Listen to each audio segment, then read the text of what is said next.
Thank you, Roman. And it is such a great honor to have so many good friends that are being inducted tonight. The next presenter is going to be a Portlandia friend of mine, Christian Villarus. He's going to be honoring and welcoming another great American player, Sebastian, on the Paris side. So I'm going to have Christian come up, and if you'll give me a second to get one up. I've got to get Sebastian's mic right.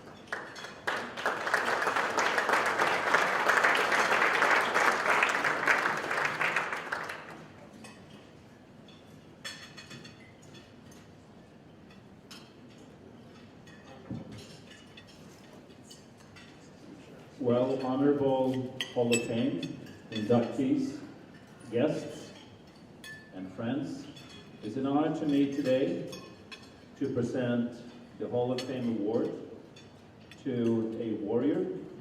His name is Sebastian DeFrancesco.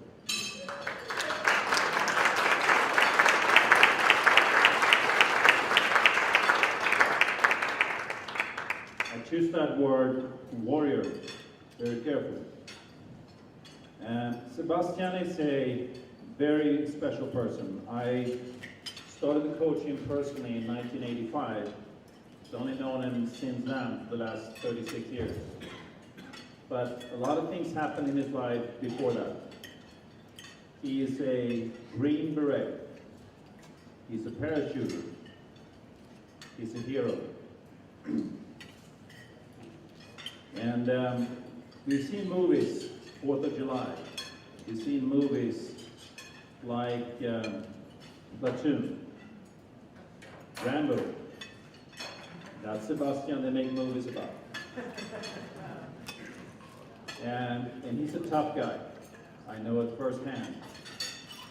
And he went through a very tough experience after his injury. He was a warrior. You don't become a Green Beret for nothing.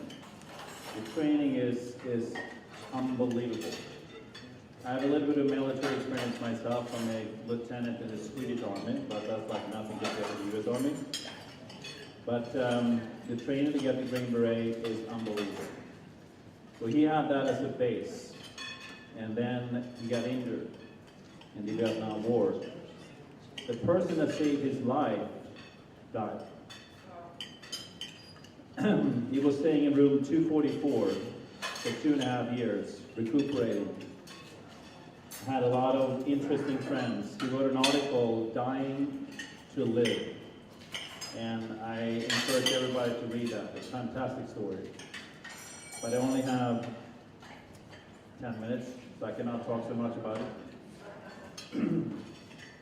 But to explain a little bit what I'm going to talk about in my stories, I have to talk a little bit what happened to Sebastian. So he was in a tragic accident. So when you serve in the military forces, you are taught that you might have to do the ultimate price of sacrifice, which is death. He didn't die, but he had a severe accident. He hurt himself in the 6th vertebrae in the neck. So what that means, from a functional point of view, talking as a classifier, that you pretty much have biceps working, shoulders working, triceps not, forearm not. So when you know what abilities he has, when I'm going to talk about my stories, you get more appreciation for what he did. So 1985, Jennifer Johnson organized a training camp in Westchester, New York. And she invited me as a coach. And there was a lot of players there. Sebastian was there. At that time, I lived in Boston, Massachusetts. For you who know geography, you know that's not a short ride. He drove down from Boston, Massachusetts to attend this camp. And at the end of the first session, I know he was a class 1. We're going to do some dips in the wheelchair. And I asked him, maybe, you know, if you want to do some dips, maybe you can do something else. Oh my God. Sebastian gets so pissed. He screamed at me, literally, "What are you talking about? everybody here, I'm better than everybody else. And he keep on doing his dips with his biceps. I didn't understand you can actually do at the time. And if you know dips, that's a lot of tricep work. But he just nothing going to stop this guy. All right? So that was attitude number 1 from Sebastian. And so he's a class 1. He literally was in better shape than most class 5 athletes that we had on the team. So next story, 1992 in Barcelona. At that time I was the head coach. The honor to be that for the US team. So we were 23 athletes and 5 coaches there, a big delegation. And what happened there is that one of the benefits of having a spinal cord injury, you think, is that it's tough to feel pain. It has to be something positive. What happened in Barcelona was that he took a bath and literally did not know that the cold water did not work. So he takes a bath in scalding hot water, feeling fine in the beginning. Then after he realized that he's just burned up because he can't feel it. And he had, I don't know what degree of burns he got, but he had to go into the hospital and it was very dramatic. So if you feel pain sometimes, you should appreciate it. You don't think of that sometimes, but that's sometimes the problems that we go through. And in that tournament, he still played. Of course, there's a lot of limitations and problems because of what happened there, but he still fight through. And he got to the hospital, touch up some things, Band-Aid here and there, let's get back to play. That's not going to stop him. Just some burns, 30 degrees, something like that. What's the big deal? I've been through worse, kind of. The third story is 2000. So he attended the Paralympic Games in Sydney, Australia. So this is kind of funny. As a class 1, when you organize tournament, you have to have a PCA, personal care assistant. And there's not really few class 1 players who can travel to tournament without some help, some assistance. I think Sebastian is one of the few people in the world who really don't need it, at least in 2000. He might need a little more help today, but so he had a PCA with him. Okay, it's kind of funny to some extent. That PCA was using a wheelchair. And actually, I thought that he was the one that saved your life, but I read his story and he wasn't. But he was also in your unit or something like that, is that correct? No, he was not.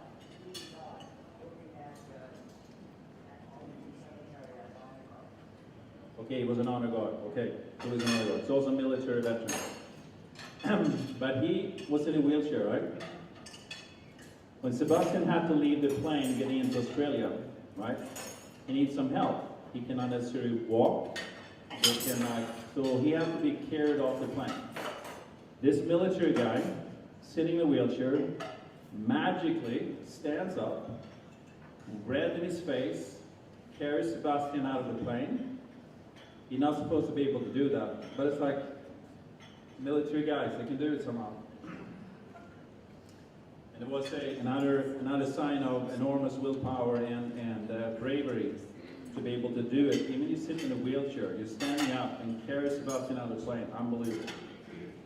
The other thing is also in the training camp leading up to the Paralympic Games in Sydney, we were in a place called Ballarat, Australia. So we had about a 5 kilometer, maybe 3 miles between the hotel and the venue. All right, so Sebastian was the only one on the team that brought a hand bicycle, and he was the one, he had transportation between the venues. Okay, Sebastian is class 1. Now, I'm not going to take the bus, what's the big deal? I'm pushing there. Back and forwards every session, class 1. The best shape of the whole team. That's just him. So it's emotional to stand here and be able to present this award to Sebastian, but he is the true warrior, the true hero. And we're very honored to have him here at this inauguration, and I sincerely congratulate him with this very special honor for lifetime achievement. Both on behalf of the United States, military, table tennis, and the world itself. Thank you so much, Sebastian.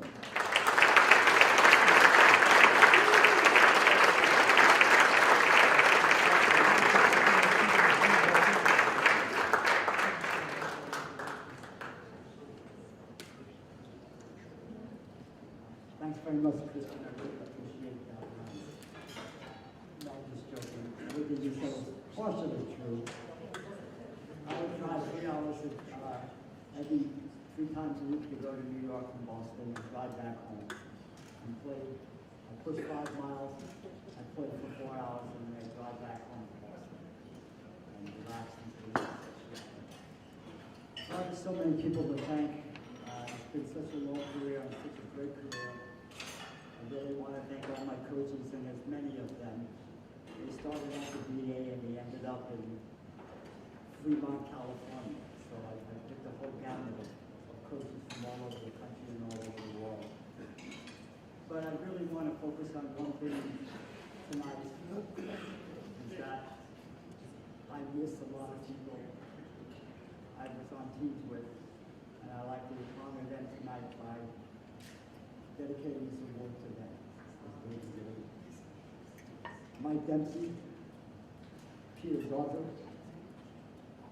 Michael Russo, Jackie DiLorenzo, Ruth Rosenbaum, Chuck Foch, and a few more.